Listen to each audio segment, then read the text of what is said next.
6 બાળકો એવા રીબાતા હતા મા બાપ વગરના કે એમને કોઈ આશરો નહીં. એમને કોઈ નાની ડીશ ઘરેથી લાવી હોય તો પણ એ જે દિવસે ડીશ નહીં આપે તો એ જમવાનું રહી જાય મધ્યાહન. અને એવા બાળકો છે કે એમના નાની ઉંમરમાં મમ્મીના લગ્ન થયા હોય એટલે પતિ મરી જાય એટલે છોકરી બીજે લગ્ન કરી જાય એટલે એ છોકરું પપ્પા પણ બીજા લગ્ન કરી લે એટલે છોકરું બહુ અટવાય. અને અમે નજરો સામે 2-3 વર્ષથી આ વસ્તુ જોતા હતા પણ એવી કોઈ અમારી પાસે પણ મૂડી ન હતી કે આટલું ઊભું કરવા માટે અમને કોઈ સપોર્ટ કરે.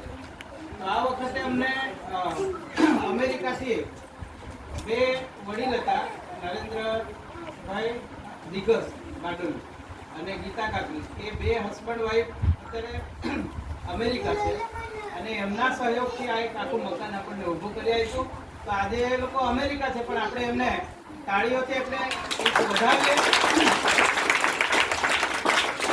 ઘર બન્યું છે તો બાળકો આવ્યા છે અને હવે પછી તો ચલાવવાવાળા ઘણા મિત્રો આપણી પાસે અવારનવાર યોગેશભાઈ બીજાને વાત કરશે, ત્રીજાને વાત કરશે, હરીશ સાહેબના મિત્રો છે તો આપણને જરૂરિયાતો પૂરી થશે. પણ એક માધ્યમ જે મકાન ઊભું કરવાનો તે મેન પાયો હતો અને લગભગ ખાસો એવો ફાળો એ નરેન્દ્ર કાકા અને ગીતા કાકીનો છે. એવો જાન્યુઆરીમાં પાછા આવવાના છે. એમને આપણે વિડીયો ફોટો મોકલીએ એટલે ખુશ થાય કે ચાલો આપણી સંસ્થા જે બાળકો માટે ઊભી કરી હતી એ બાળકો પણ છે અને આપનારા મિત્રો પણ આવે છે.